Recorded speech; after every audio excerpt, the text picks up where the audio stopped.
नमस्कार दोस्तों इस वीडियो में हम जानेंगे कि सरकारी कर्मचारियों को अधिवर्षीता या स्वैच्छिक सेवानिवृत्ति यानी सुपरनेशन और वॉलेंट्री रिटायरमेंट पर कितना कम्यूटेशन मिलेगा। कम्यूटेशन फैक्टर क्या है, हम अपना कम्यूटेशन कैसे निकालें, हमारी कम्यूट की गई पेंशन कब रिस्टोर होगी, एक्सेट्रा एक्सेट्रा। दोस्तों, इस वीडियो में जो रेफरेंसेस लिए गए हैं वह Swami's FR&SR part 1 pension compilation से लिए गए हैं। दोस्तों, सरकारी कर्मचारी जो कि ओल्ड पेंशन स्कीम के तहत गवर्न होते हैं वह सेवा से अधिवर्षीता या स्वैच्छिक सेवानिवृत्ति पर अपनी पेंशन का 40% तक कम्यूट कर सकते हैं। सरकारी कर्मचारी के पास यह ऑप्शन होता है कि वह 40% से कम पेंशन की भी कम्यूट कर सकते हैं। कम्यूटेशन की राशि लमसम मिलती है एवं इसमें रुपए के फ्रैक्शन को छोड़ दिया जाता है।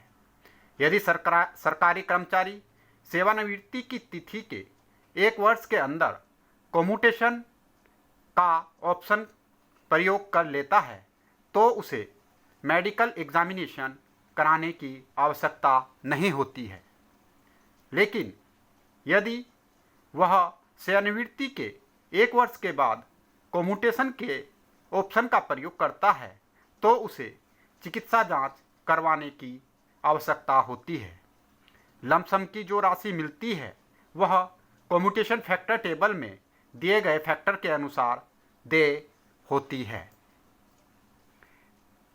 दोस्तों, मंथली पेंशन उतनी कम हो जाती है जितनी पेंशन कम्यूट की गई है।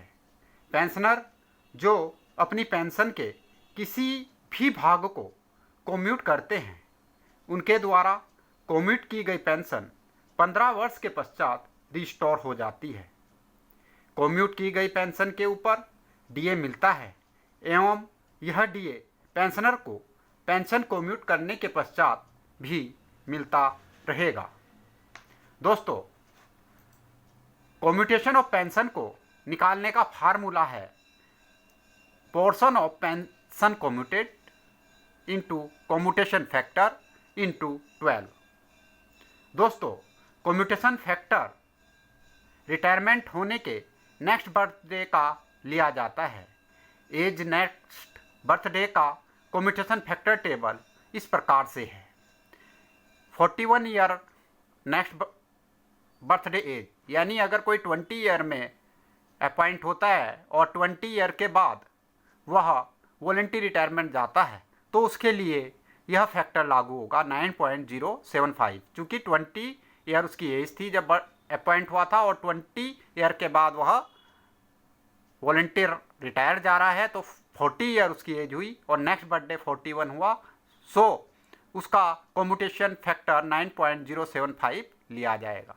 इसी प्रकार 42 ईयर का 9.059, 43 का 9.040, 44 का 9.019, 45 का 8.996, 46 का 8.971, 47 का 8.943, 48 ईयर का 8.913, 49 का 8.881, 50 का 8.846, 51 का 8.808, 52 का 8.768, 53 का 8.724, 54 का 8.678, 55 का 8.627, 56 का 8.572, 57 का 8.512, 58 का 8.446, 59 का 8.371, 60 का 8.287 और 61 का 8.194। यहाँ 61 नेक्स्ट बर्थडे इसलिए लिया गया है कि यदि कोई सरकारी कर्मचारी अधिवर्षीता पर वो सुपरनेशन पर रिटायर होता है तो उसकी एज 60 वर्ष होगी और नेक्स्ट बर्थडे 61 का लिया जाएगा एज नेक्स्ट बर्थडे, सो 8.194 लिया गया है। दोस्तों, अब हम कम्यूटेशन ऑफ पेंशन कैसे निकालते हैं उसके बारे में जानेंगे। बेसिक पे at the time of retirement. यदि किसी कर्मचारी की रिटायरमेंट के टाइम बेसिक पे 62,400 लेवल 7 में है और तो उसकी basic pension 50% of the last basic पे, यानी 62,400 की 50% डिवाइडेड बाई 2 कर दिया तो 31,200 आ गई। ऑप्ट फॉर कॉम्यूटेशन, ये कर्मचारी 40% कॉम्यूटेशन के लिए ऑप्ट करता है तो portion of pension to be commuted 40% of 31,200, जो ये बेसिक पेंशन निकली इसका 40% 12,480 रुपये आया। As on next birthday after retirement on superannuation. Superannuation 60 साल के बाद होता है तो नेक्स्ट 61 आया और 61 का जो फिगर था 8.194 था।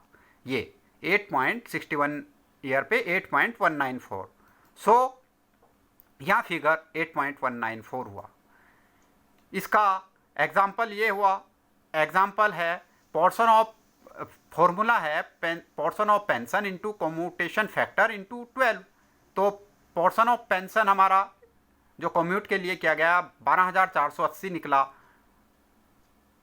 ये आप चेक भी कर सकते हैं, ये 12,480 यहाँ निकला था 40% इस कर्मचारी का, वो हमने यहाँ लिखा।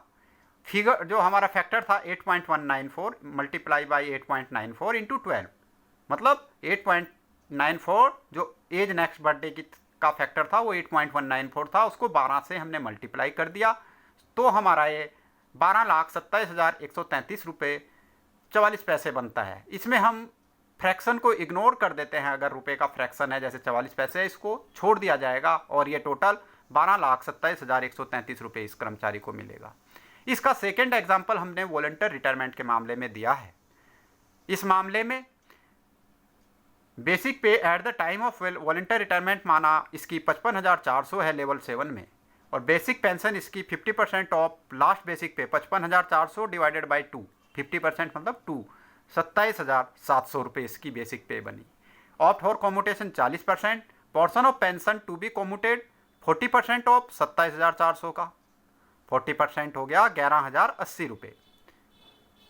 As on next birthday of retirement, suppose ये 20 ईयर में लगा, 20 ईयर इसने सर्विस की और वॉलंटरी रिटायरमेंट जा रहा है तो 40 ईयर इसकी एज हुई और नेक्स्ट बर्थडे इसका 41 हुआ और यहाँ कॉम्यूटेशन फैक्टर एज पर टेबल 9.075 है। सो इसका portion of pension and commutation into commutation factor into 12, जो इसका फॉर्मूला है वो ये है। तो पोर्शन ऑफ पेंशन इसने यहाँ 11,080 रुपये ये आ गया, कॉम्यूटेशन फैक्टर ये 9.075 आ गया, इसको मल्टीप्लाई कर दिया 12 से तो 12,06,612 रुपये इसका बनता है।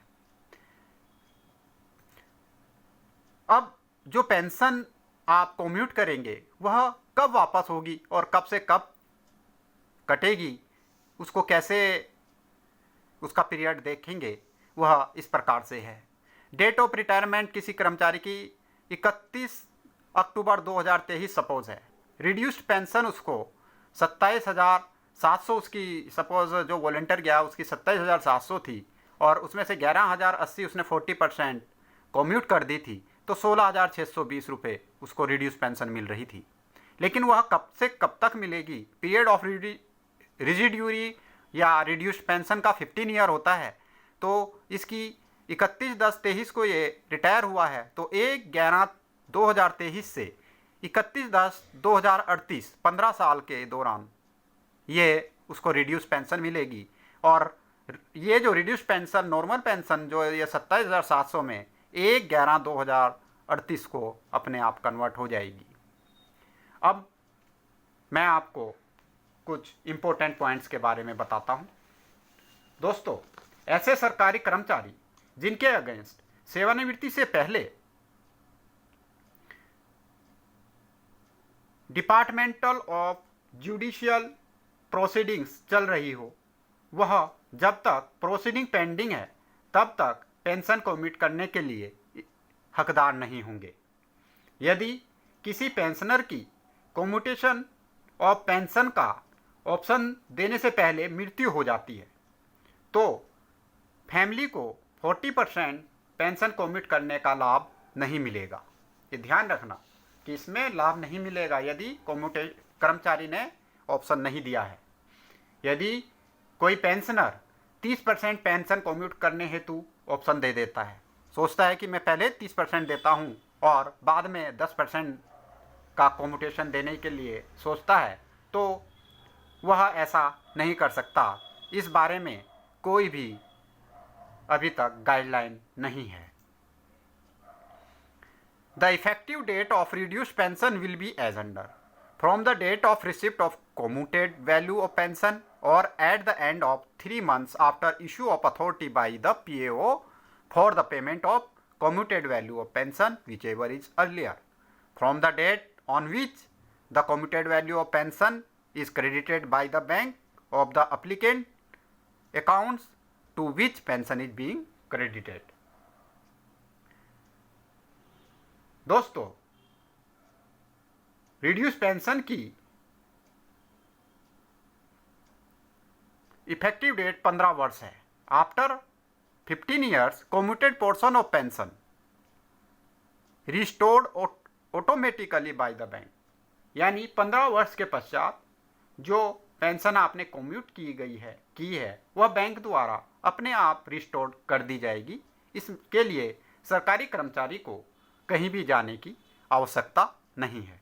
दोस्तों, हम हर सरकारी कर्मचारी एवं पेंशनर को मेरे द्वारा बताई गई जानकारियों का ज्ञान होना चाहिए ताकि उन्हें पेंशन को कम्यूट करने में कोई डाउट न रहे। दोस्तों, मैं अपने चैनल के माध्यम से आपको नई नई ज्ञानवर्धक जानकारियां दूंगा, इसलिए आप मेरे चैनल को सब्सक्राइब कर लें एवं अपने दोस्तों को भी शेयर कर सब्सक्राइब करने को कहें ताकि वह भी मेरे चैनल के माध्यम से नई नई जानकारी हासिल कर सकें।